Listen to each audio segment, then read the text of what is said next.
Hello, good afternoon. तर चला आज करूया साठ्याचे मोदक।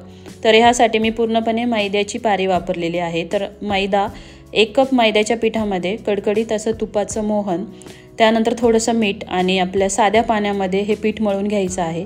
तर इकडे 3 झालेले आहेत लाट्या माझ्या लाटून। आणि जो साठा आहे तर तो साठा कॉर्नफ्लॉवर आणि तुपाचा केलेला आहे। कॉर्नफ्लॉवर ऐवजी आपण तांदळाची पिठी सुद्धा वापरू शकतो।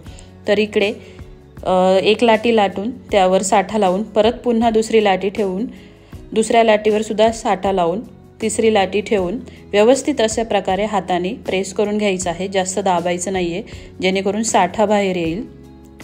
आणि हळूवार अशा हाताने त्याची गुंडाळी करून घ्यायची आहे। गुंडाळी करून घेताना एक म्हणजे काळजी घ्यायची आहे की मध्ये जागा राहिली नाही पाहिजे, म्हणजेच पोकळ।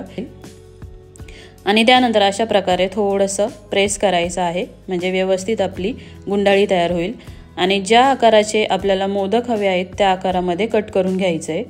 मी थोडेसे छोट्या साईजमध्ये केलेले आहेत कारण 21 मोदक तरी व्हायला हवेत। तर झालेले आहे आपले कट करून आणि अशा प्रकारे आपल्याला आता लाटून घ्यायचं आहे। जाड पातळ कसं तुम्हाला हवं असेल त्याप्रमाणे तुम्ही लाटू शकता, परंतु हे मोदक कितीही पातळ लाटले किंवा जाड लाटले तर हे कडक होत नाहीत, स्मूथच होतात आणि खुसखुशीत होतात।